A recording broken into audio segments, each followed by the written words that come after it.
आज हम लोग एक महत्वपूर्ण टॉपिक पर चर्चा करेंगे और वो टॉपिक इतना महत्वपूर्ण है कि किसी भी एग्ज़ाम में इस टॉपिक से प्रश्न न आए ऐसा नहीं हुआ है।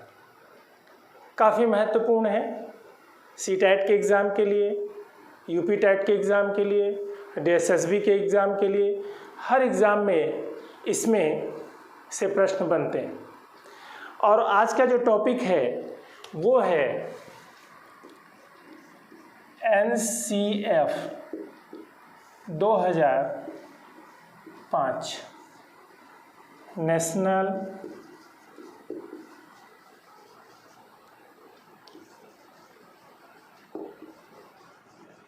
करिकुलम फ्रेमवर्क 2005 राष्ट्रीय पाठ्यचर्या की रूपरेखा। राष्ट्रीय पाठ्यचर्या की रूपरेखा। यहाँ पे एक महत्वपूर्ण प्रश्न ये है कि जो शिक्षा है वह व्यक्ति के व्यवहार को बदलती है। चेंज इन बिहेवियर का जो रोल है वो शिक्षा का है। शिक्षा किसी भी देश के विकास का आधार भी होती है और किसी देश को समझने का बेस भी शिक्षा से ही प्राप्त होता है कि इस देश का भविष्य कैसा है या इस देश की व्यवस्था आगे कैसी होगी। इसी तरह से भारत में भी शिक्षा को लेकर के बहुत सारे रिकमेंडेशंस, बहुत सारे प्रयोग किए गए ताकि भारत की शिक्षा व्यवस्था बेहतर हो। इसी बात को लेकर शिक्षा की व्यवस्था को बेहतर बनाने के दृष्टिकोण से ही हमारे देश में NCF का प्रकाशन NCERT के द्वारा किया गया। NCERT के द्वारा किया गया। NCERT ने अब तक 4 NCF का प्रकाशन किया है। 1975 में, 1988 में, 2000 में और 2005 में, यानी 4 NCF नेशनल करिकुलम फ्रेमवर्क के नाम से 4 NCF का प्रकाशन NCERT ने किया है, जिसमें बहुत सारी रिकमेंडेशंस दी गई हैं, बहुत सारे सुधार की बातें की गई हैं। तो आज हम लोग पढ़ेंगे 2005 वाला NCF 2005। यहाँ सबसे महत्वपूर्ण प्रश्न ये है कि 2005 का जो NCF है पहले के 2 NCF से किस मामले में अलग है। तो हम ये देखते हैं कि जो ये 3 NCF की हम बात करते हैं, 75, 88 और 2000 में जो NCF आया था NCERT के द्वारा जो पब्लिश किया गया था, इसका जो अप्रोच था वो था बिहेवियरिस्ट अप्रोच था, यानी व्यवहारवादी इसका दृष्टिकोण था। इसका जो उपागम था, अप्रोच था, वो बिहेवियरिस्ट था, व्यवहारवादी था। जबकि 2005 का था कंस्ट्रक्टिविस्ट, यानी रचनावादी। कंस्ट्रक्टिविस्ट जो अप्रोच था, यानी बच्चे अपने ज्ञान का निर्माण खुद करें। बच्चों को हम ऐसा अवसर प्रदान करें कि बच्चे रटंत विद्या या रटंत ज्ञान से हट करके खुद अपनी नॉलेज को क्रिएट करें। ऐसा एटमॉस्फेयर दिया जाए जिससे कि उनके अंदर एक रचनावादी सोच डेवलप हो। अब हम बात करते हैं कि 2005 का एनसीएफ लाने की ज़रूरत क्यों पड़ी। 2005 का जो एनसीएफ लाया गया, नेशनल करिकुलम फ्रेमवर्क 2005, ये 3 कारणों से इसको लाया गया कि सिलेबस डिज़ाइन हो, हमारा सिलेबस डिज़ाइन करने की आवश्यकता थी, टेक्स्ट बुक डिज़ाइन करता है जो नेशनल फ्रेमवर्क है ये, और टीचिंग प्रैक्टिस। यानी 2005 का भी यही उद्देश्य था जो पिछले 3 एनसीएफ का था कि इनका जो कार्य होता है वो 3 तरह का होता है: डिज़ाइन, सिलेबस डिज़ाइन करना, टेक्स्ट बुक डिज़ाइन करना, और टीचिंग प्रैक्टिस।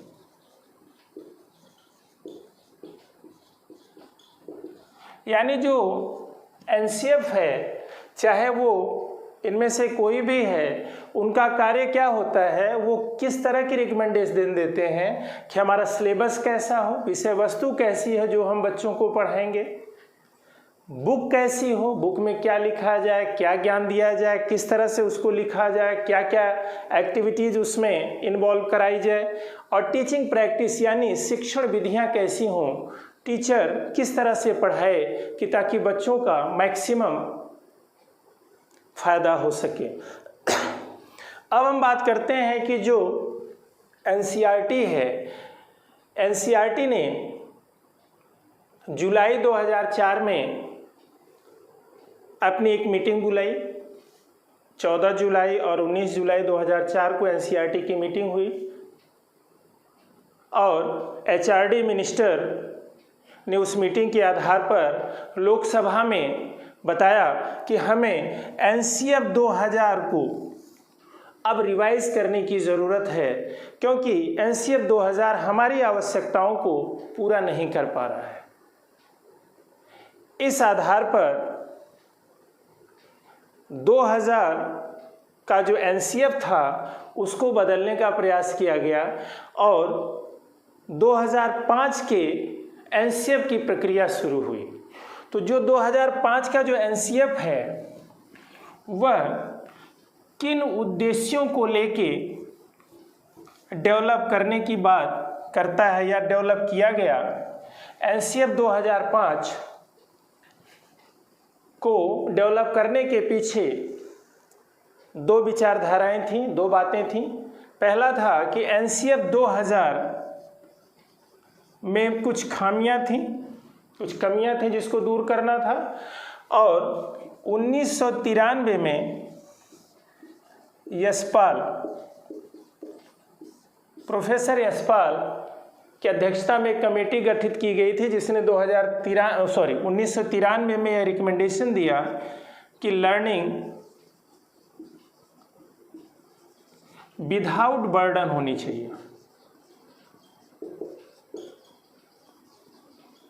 बिना बोझ के सीखना। बिना बोझ के सीखने का अर्थ ये नहीं है कि हम बस्ते को कम कर दें।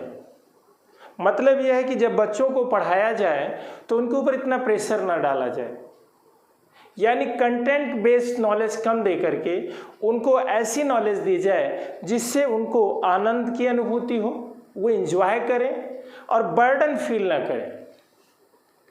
हमने देखा है कि अगर एक बच्चे को हम ये कहते हैं कि बेटा यहाँ से आधा किलोमीटर दूर जाओ और ये सामान लेके आओ, तो कहता धूप है, मैं थक गया, ये है वो है, क्योंकि वो एंजॉय नहीं कर रहा है। लेकिन आपने देखा होगा कि बच्चे दोपहर में पूरे दिन पतंग उड़ा रहे हैं, चेहरा लाल हो जा रहा है, लेकिन उनको एंजॉय मिल रही है, उसमें आनंद की अनुभूति हो रही है, तो इसलिए उनको बर्डन फील नहीं हो रहा है।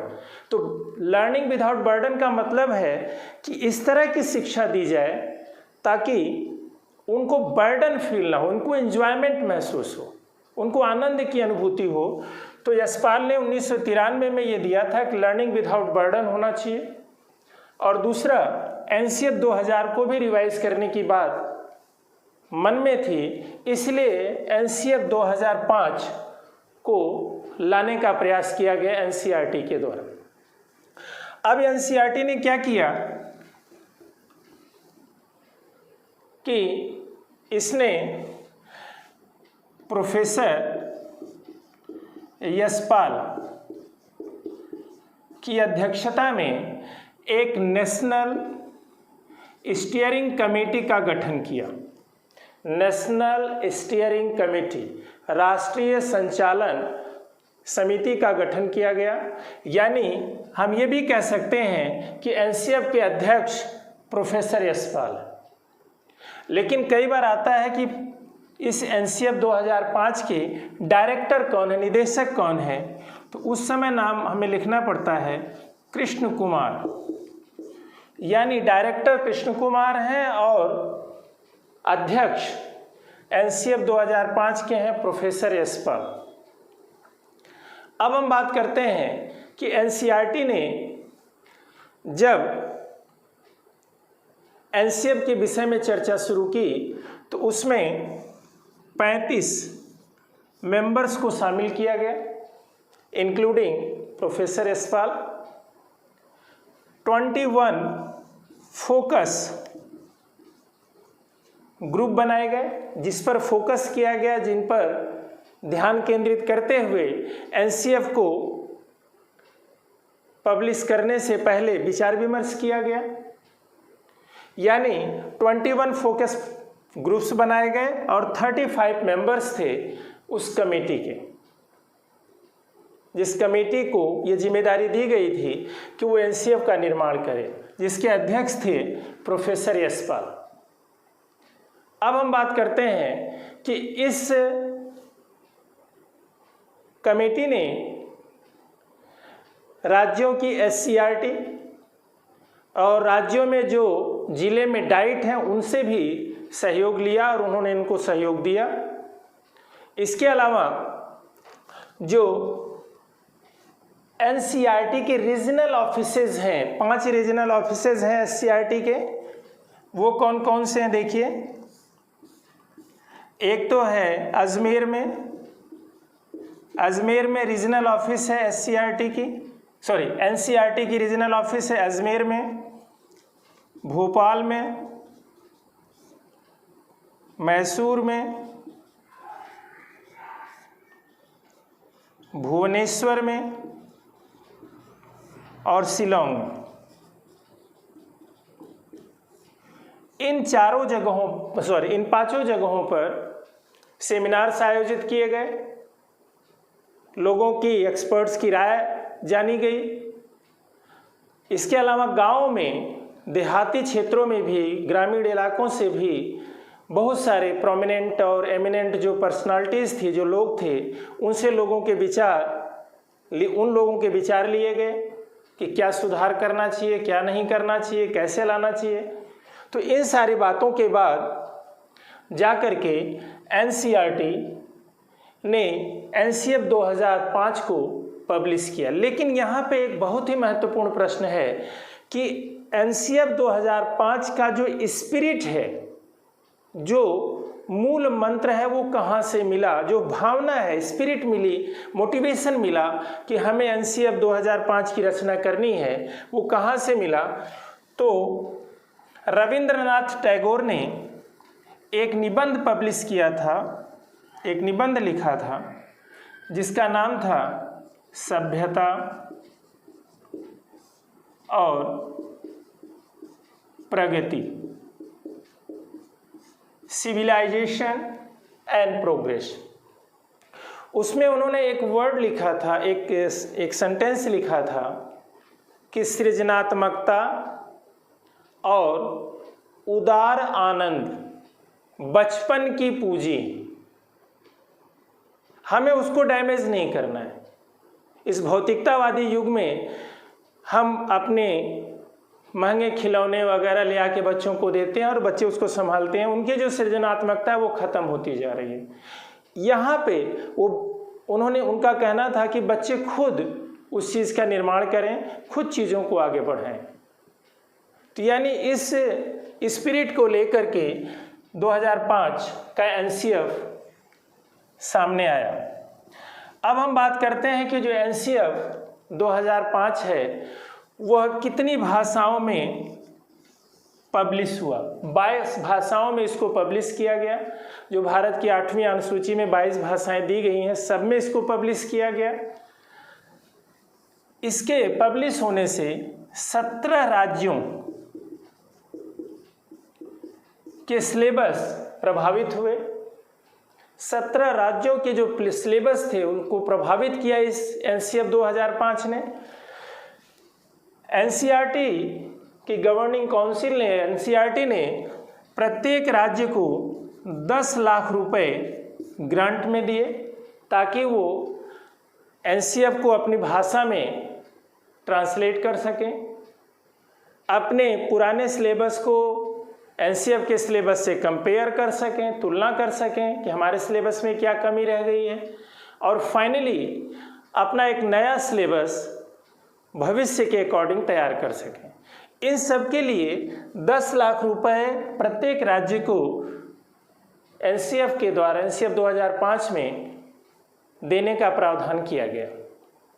अब हम बात करते हैं कि जो एनसीएफ 2005 है वो जब अस्तित्व में आया तो उसके अस्तित्व में आने या उसके पब्लिश होने के पीछे क्या गाइडिंग प्रिंसिपल्स थे, निदेशक सिद्धांत क्या थे। तो ये पेपर्स में बहुत बार पूछा जाता है कि 5 गाइडिंग प्रिंसिपल्स क्या हैं। तो देखिए, पहला है जो गाइडिंग प्रिंसिपल है इसका, इसमें है कनेक्टिंग नॉलेज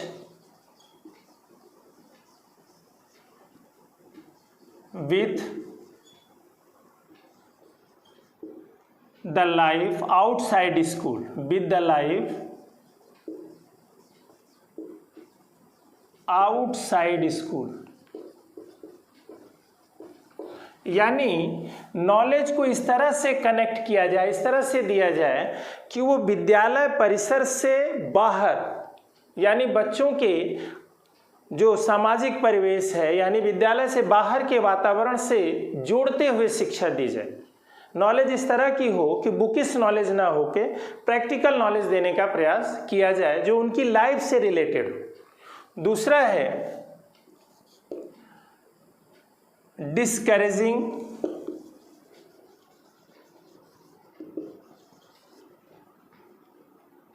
रोट लर्निंग।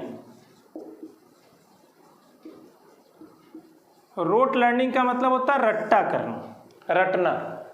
रटने की लर्निंग को, यानी जो रटाया जाता था, रट लो, याद कर लो, लर्न कर लो, मतलब जो रट्टा करने की बात है, रटने की प्रवृत्ति है, यानी उसको डिस्करेज करने की बात करता है ये, यानी उसको हटाने की बात करता है। और एनसीएफ इस उद्देश्य को लेकर चलता है कि बच्चों में सोचने समझने की क्षमता विकसित की जाएगी, अंडरस्टैंडिंग लेवल विकसित किया जाएगा, रिफ्लेक्टिव लेवल विकसित किया जाएगा, उनको रटने की प्रवृत्ति से हटाया जाएगा, यानी रटने की प्रवृत्ति दूर की जाएगी। तीसरा है जो हम कहते हैं enriching the curriculum beyond text book.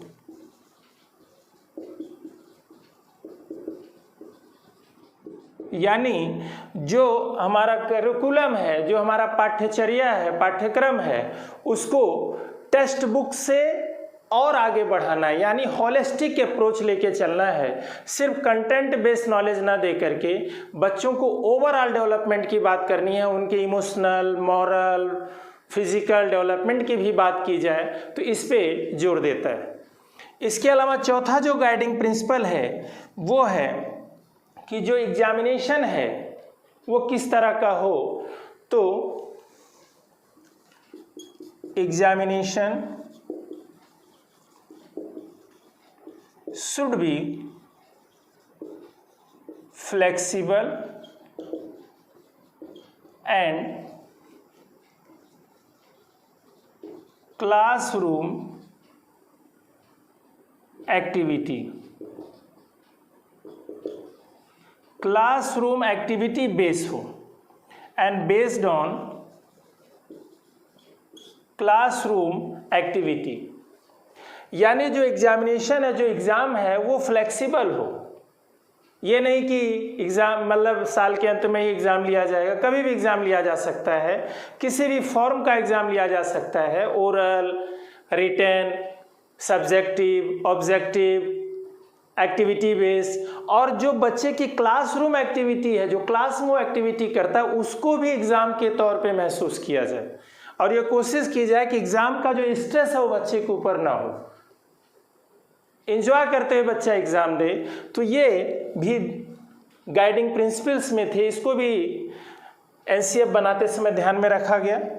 और पांचवा है nurturing and developing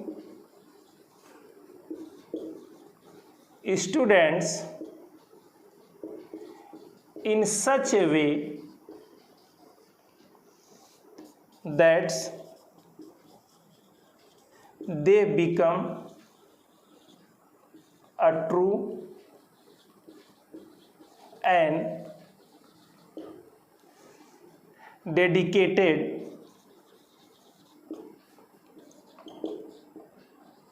citizen of country।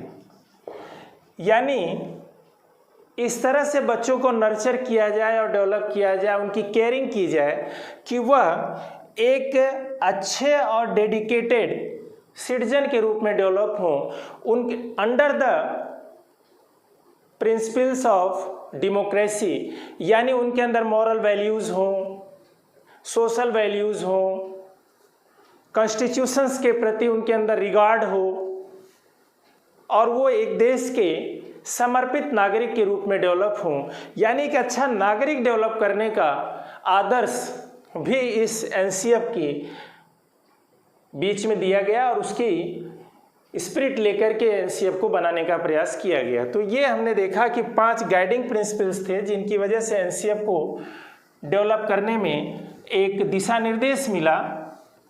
अब हम देखते हैं कि जो एनसीएफ है वो क्या करता है, कुछ क्षेत्रों के लिए दिशा निर्देश देता है, कुछ लोगों के लिए इसका दिशा निर्देश आता है। उनको हम एक एक करके करते हैं कि अध्यापक के लिए इसमें क्या कहा गया है, स्टूडेंट्स के लिए क्या कहा गया है, प्रिंसिपल्स और मैनेजिंग बॉडी के लिए क्या कहा गया है, विद्यालय एनवायरनमेंट की बात में क्या कहा गया है, लैंग्वेज के लिए क्या कहा गया है, साइंस पढ़ाते समय क्या होना चाहिए, सोशल साइंस पढ़ाते समय क्या होना चाहिए, मैथ पढ़ाते समय क्या करना चाहिए। तो इनका हम एक एक करके पॉइंट वाइज पॉइंट हम डिस्कस करते हैं ताकि आपको समझने में आसानी रहे और पेपर की दृष्टि से आपको इसका फ़ायदा मिले। तो हम सबसे पहले बात करते हैं कि स्टूडेंट्स के लिए ये क्या कहता है। एनसीएफ कहता है कि जो स्टूडेंट्स का लर्निंग हो वह हो विदाउट बर्डन। पहला जो स्टूडेंट्स के लिए कहा गया है कि लर्निंग उसकी हो विदाउट बर्डन, यानी उसको बोझ ना हो लर्निंग करते समय। दूसरा ये कहता है कि ये चाइल्ड सेंटर्ड की बात करता है, चाइल्ड सेंटर्ड एजुकेशन हो, यानी बच्चे का रोल मेन हो, बच्चे की योग्यता को ध्यान रखा जाए, बच्चे के इंटरेस्ट को ध्यान रखा जाए। ये नहीं है कि डायरेक्टर की तरह से टीचर आता है और पढ़ाना शुरू कर देता है, बच्चे की कोई फीलिंग का ध्यान नहीं रखा जाता, ऐसा नहीं होना चाहिए। बच्चे को अपनी व्यूज़ और अपने एक्सप्रेशन रखने की इजाज़त होनी चाहिए। बच्चा जब अपनी बातों को रखता है और उसको समान अवसर प्राप्त होता है तो बच्चे के अंदर सबसे खास बात होती है कि उसको उसका आत्मसम्मान बढ़ता है, उसका कॉन्फिडेंस लेवल बढ़ता है। तो पूरे सभी बच्चों को अवसर मिलना चाहिए कि वो अपनी बात रखें। ये नहीं कि एकदम डिक्टेटर की तरह से टीचर पढ़ाने आता है और सारे बच्चों को शांत कर देता है। बच्चे अपने बात को रख सकें, अपने व्यूज़ को रख सकें, एक्सप्रेसिव होने की उनकी टेंडेंसी डेवलप हो, वो एक्सप्रेस करें अपने व्यूज़ को। चाइल्ड सेंटर्ड एजुकेशन की भी बात करता है। तीसरा हम कह सकते हैं इंक्लूसिव एजुकेशन की बात करता है, यानी समावेशी शिक्षा। प्रत्येक बच्चे को विद्यालय के एक ही कक्षा में हर तरह के बच्चों को पढ़ाने की व्यवस्था होती है, उसको हम इंक्लूसिव एजुकेशन कहते हैं। उसमें बच्चे के मेंटल लेवल को, बच्चे के फिजिकल लेवल को, बच्चे के इकोनॉमिक लेवल को, बच्चे के सोशल लेवल को ध्यान में रखे बगैर हर बच्चे को एक ही क्लास में समान अवसर दिया जाता है, उसको हम इंक्लूसिव एजुकेशन कहते हैं। तो इसकी व्यवस्था भी एनसीएफ में की गई है 2005 में। और अगर हम लास्ट में एक बात कहें तो ये कहता है कि 14 वर्ष तक 100% इनरोलमेंट हो और 100% रिटेंशन हो, यानी 14 साल का प्रत्येक बच्चा विद्यालय में रजिस्टर हो और वो अपनी पूरी पढ़ाई पूरी करे, बीच में पढ़ाई ना छोड़े, यानी पूरा रिटेन करे अपनी पढ़ाई को। तो ये सारी बातें स्टूडेंट्स के लिए की गई है। और सबसे खास बात इसमें जो कहा गया है कि स्टूडेंट्स को जो अवसर मिले वो समान अवसर मिले, उसको क्वालिटी की एजुकेशन मिले और उसकी योग्यता और क्षमता के अनुसार एजुकेशन मिले। और इस बात को लेकर जो एनसीएफ के 35 मेंबर्स थे उनमें एक प्रोमिनेंट मेंबर हैं पी नाइक ने कहा कि भारत में एजुकेशन सिस्टम को 3 पिलर्स के द्वारा हम डेवलप कर सकते हैं और उसको स्ट्रेंथन कर सकते हैं, बढ़ावा दे सकते हैं, मजबूत बना सकते हैं। यानी भारत के एजुकेशन सिस्टम को इन्होंने 3 पिलर्स कह के संबोधित किया कि 3 पिलर्स क्या हैं। देखिए, नाइक के द्वारा जो 3 पिलर्स हैं वो है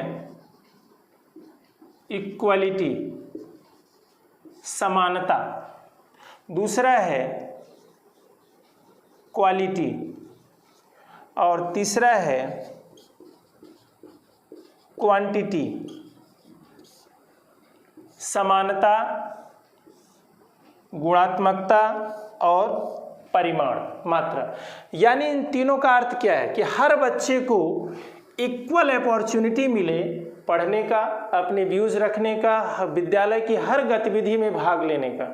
मान लेते हैं कि अगर कोई कंपटीशन कराया जा रहा तो ये नहीं है कि केवल तीव्र बुद्धि बच्चे को ही वो उसमें पार्टिसिपेट करने के लिए दिया जाए, सामान्य बच्चों को, हर बच्चों को समान अवसर दिया जाए, उसमें जाति, धर्म, लिंग के आधार पे कोई भेदभाव ना हो, तो उसको हम कहते हैं इक्वलिटी। दूसरा है क्वालिटी, बच्चों को क्वालिटी एजुकेशन दी जाए, यानी बहुत ही अच्छी तरह की शिक्षा दी जाए। ये नहीं कि आधा अधूरा ज्ञान दिया जा रहा है। ऐसे अयोग्य अध्यापक की भर्ती हुई है कि जिनको कुछ खुद नहीं पता तो ज्ञान क्या देंगे, तो उनको क्वालिटी एजुकेशन दी जाए। ये दूसरा था पिलर नाइक के आधार पर। और तीसरा था कि उनकी योग्यता और क्षमता के आधार पर दिया जाए। क्वांटिटी में, कितनी क्वांटिटी में एजुकेशन दिया जाए, वो ज़्यादा और कम नहीं होना चाहिए। ऐसा नहीं कि बच्चा 5वीं लेवल का है और आप उसको 12वीं लेवल का नॉलेज दे रहे हैं, तो क्वांटिटी भी ध्यान में रखनी है। तो ये नाइक ने इस बात का जिक्र यहाँ पे किया था। अब हम बात करते हैं कि टीचर्स के लिए क्या कहता है। टीचर के लिए ये कहता है कि टीचर एक सुविधा प्रदान करने वाला है, फैसिलिटेटर है, यानी फैसिलिटी प्रोवाइड करेगा, वो डिक्टेटर नहीं, बच्चों के लिए एटमॉस्फेयर क्रिएट करेगा। और टीचर के लिए सबसे खास बात की गई है कि टीचर चाइल्ड सेंटर्ड अप्रोच अपनाएगा, चाइल्ड सेंटर्ड टेक्निक अपनाएगा, टीचर अपनी नॉलेज को इन्हेंस करेगा, मॉडर्न टेक्निक अपनाएगा, अपनी नॉलेज को अपग्रेड करता रहेगा, ताकि बच्चों को क्वालिटी एजुकेशन दे। और इसके साथ साथ टीचर ट्रेनिंग की भी बात की जाती है कि टीचर को समय समय पर संस्था के द्वारा यानी सरकार के द्वारा ट्रेंड भी किया जाना चाहिए ताकि टीचर अपग्रेड होता रहे। तो ये टीचर की बात करता है। इसके बाद तीसरा है जो स्कूल है वो कैसा होना चाहिए। स्कूल का जो एटमॉस्फेयर है वो फ्रेंडली हो, बच्चे को वहाँ आने में आनंद लगे, वेंटिलेशन की व्यवस्था हो, लाइटिंग अच्छी हो, डेस्क वगैरह प्रॉपरली हो, टीचर और स्टूडेंट रेशियो प्रॉपर हो। ऐसा नहीं कि क्लास में 90 बच्चे हैं, 90 बच्चों पर एक टीचर हो। और सबसे महत्वपूर्ण है कि लाइब्रेरी की सुविधा वहाँ पे जरूर होनी चाहिए, यानी पुस्तकालय की व्यवस्था अवश्य होनी चाहिए और वह पुस्तकालय अपग्रेडेड हो, आधुनिक बुक्स वहाँ पर हो, इंटरनेट वगैरह से भी वो कनेक्ट हो ताकि वहाँ बच्चों को और अध्यापक को अपनी नॉलेज अपग्रेड करने का फ़ायदा मिले। विद्यालय में स्पोर्ट्स कॉम्प्लेक्स भी होने चाहिए, ग्राउंड भी खेल का हो, ये सारी चीज़ें विद्यालय में हो। और सबसे महत्वपूर्ण है कि विद्यालय में पूरे देश में कॉमन स्कूल सिस्टम हो, common school system.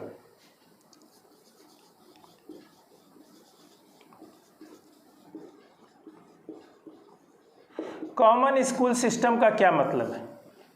Common school system का मतलब है कि चाहे वो बिहार में 10वीं क्लास की पढ़ाई हो रही है, चाहे वो उत्तर प्रदेश में हो रही है, चाहे वो तमिलनाडु में हो रही है, चाहे वो दिल्ली में हो रही है, हर जगह पढ़ाई का सिस्टम एक हो, जिससे बच्चा अगर कहीं का बच्चा कहीं जाता है तो उसको कोई असुविधा ना हो और वो आराम से वहाँ से दूसरे राज्य से तीसरे राज्य में, पहले राज्य में, किसी भी राज्य में जाके शिफ्ट करे और अपनी पढ़ाई को आगे जारी रख सके।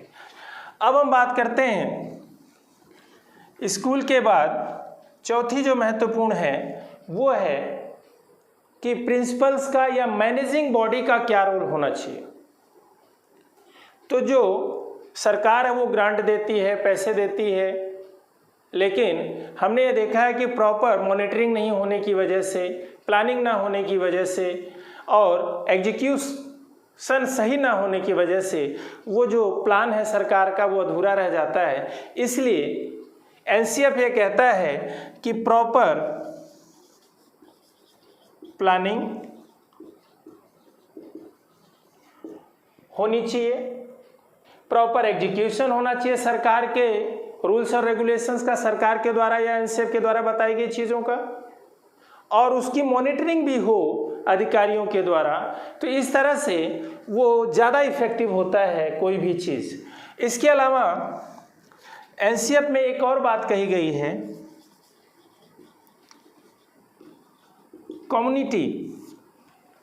कम्युनिटी का भी रोल है, यानी जो समुदाय है उनमें बहुत सारे लोग ऐसे होते हैं जो एक आदर्श होते हैं बच्चों के लिए।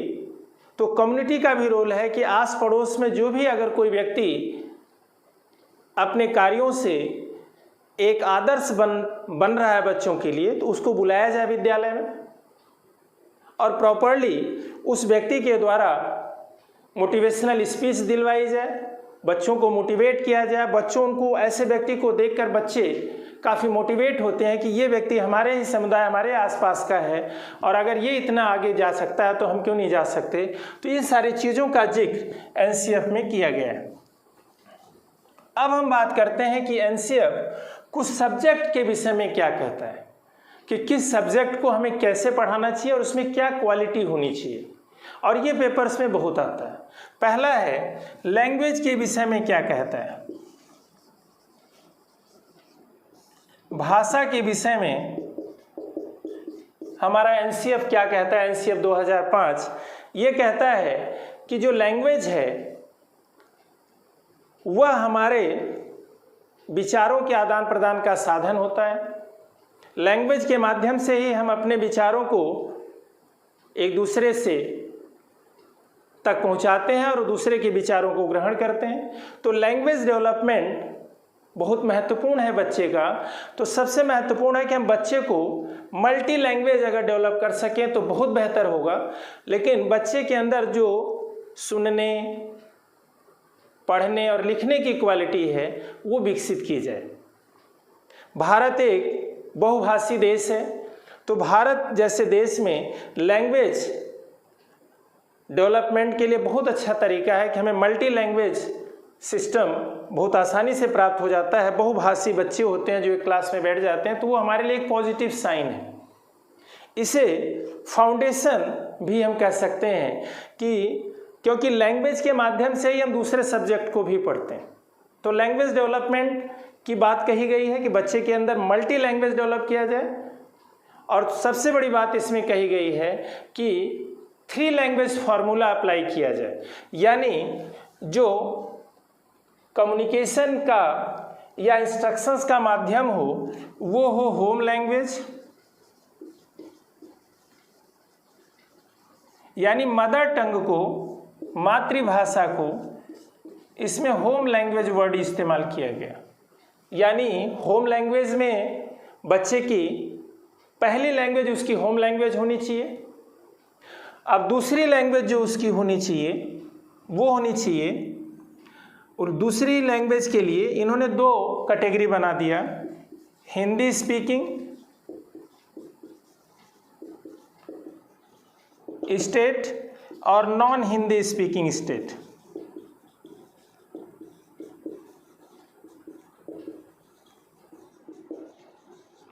देखिए, अगर वो राज्य जिसमें हिंदी बोली जाती है उसमें जो दूसरी लैंग्वेज होगी वो कोई इंडियन मॉडर्न लैंग्वेज होगी, मॉडर्न इंडियन लैंग्वेज होगी या इंग्लिश होगी। मॉडर्न इंडियन लैंग्वेज में क्या आएगा? तेलुगु, तमिल, बंगाली, मराठी, उड़िया, कन्नड़, ये मॉडर्न इंडियन लैंग्वेज हैं। या तो इंग्लिश सेकेंड लैंग्वेज होगी हिंदी स्पीकिंग स्टेट्स में। नॉन हिंदी स्पीकिंग स्टेट्स में हिंदी या इंग्लिश सेकेंड लैंग्वेज के रूप में होगी। अब हम बात करते हैं जो थर्ड लैंग्वेज होगी वो क्या होगी। उसके लिए भी यही कहा गया है, हिंदी स्पीकिंग स्टेट और non Hindi speaking state.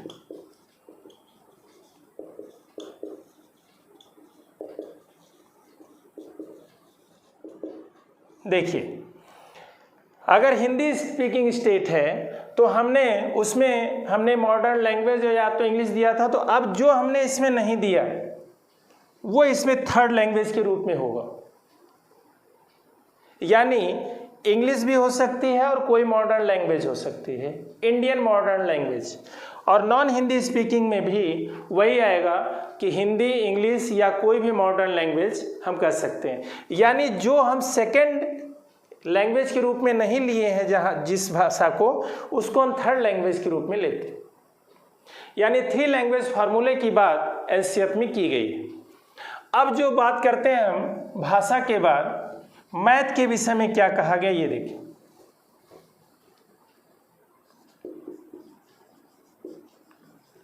Maths के विषय में क्या कहता है ये?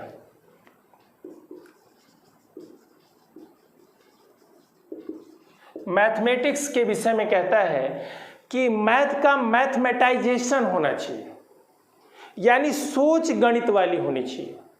केवल बुकिश नॉलेज नहीं कि मैथ में जमा घटा हमें आ गया। यानी जो मैथ है वो हमारे अंदर रीजनिंग,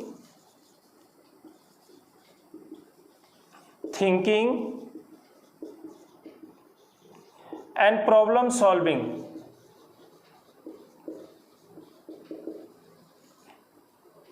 डेवलप करने वाली हो।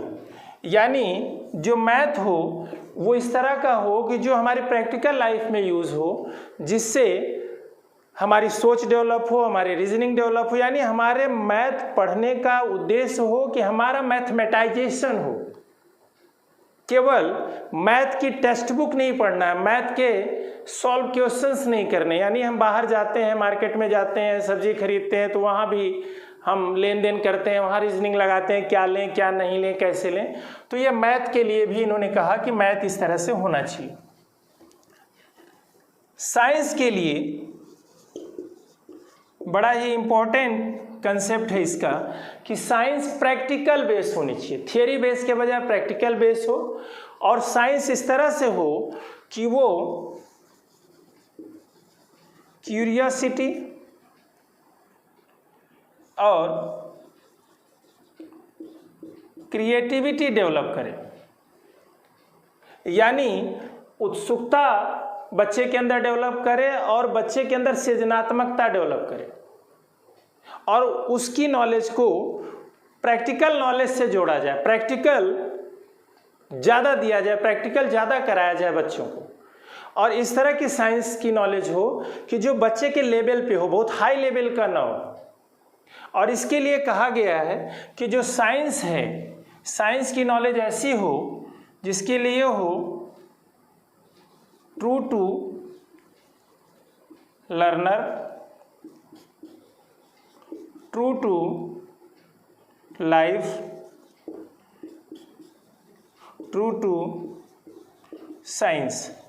यानी ये तीन चीज़ देखिए, साइंस हमें इस तरह से पढ़ानी है, विज्ञान का ज्ञान इस तरह से देना है कि वो लर्नर के लिए सच हो,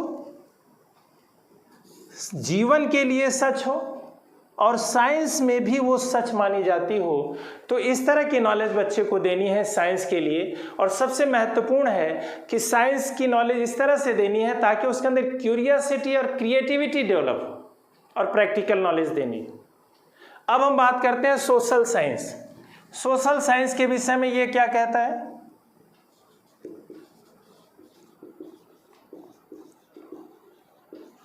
सोशल साइंस के विषय में ये एनसीएफ कहता है कि जो हमारे समाज में जो विकृतियां हैं,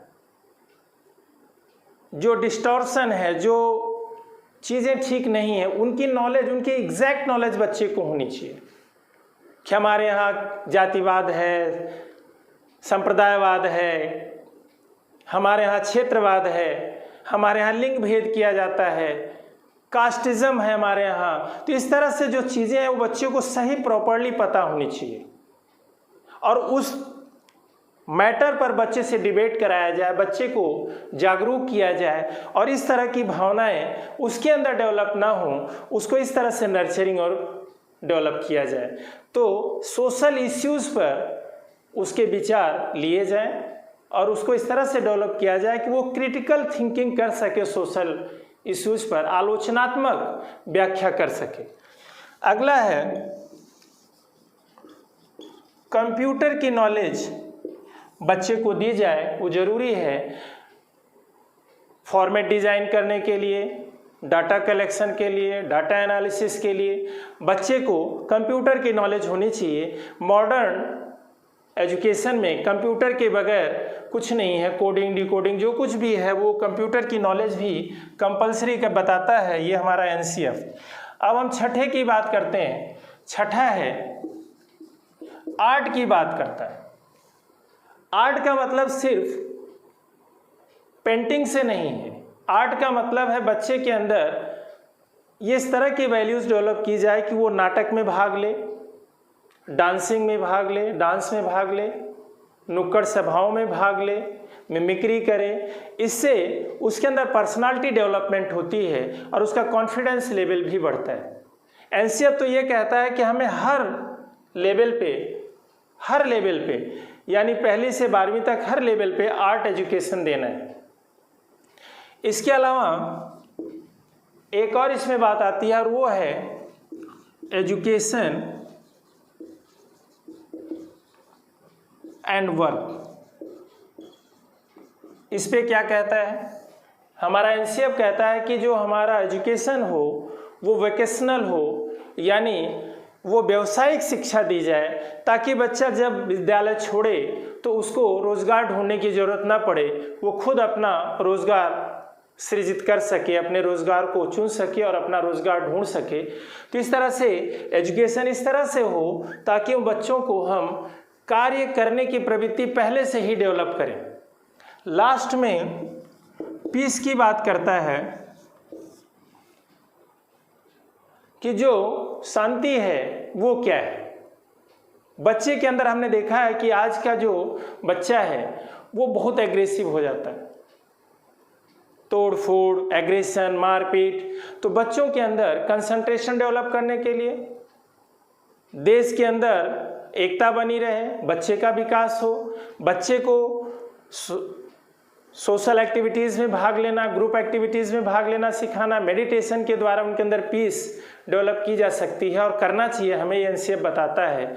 और ये भी बताता है कि किस तरह से टीचर्स को और स्टूडेंट्स को पीस की ट्रेनिंग दी जानी चाहिए ताकि उनके मन में शांति रहे और वे अपने टारगेट की तरफ बहुत ही शांतिपूर्वक ढंग से आगे बढ़ें।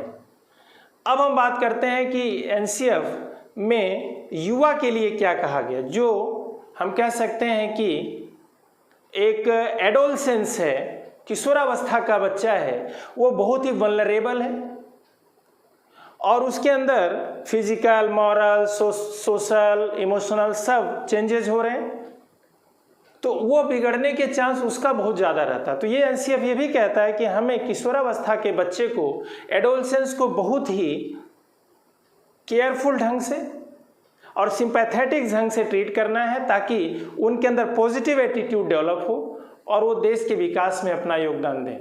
हमने कोशिश किया है कि एनसीएफ को हम आपको ब्रीफ में बताने का प्रयास करें और हमें उम्मीद है कि हमारा ये प्रयास आपके लिए कारगर साबित होगा। धन्यवाद।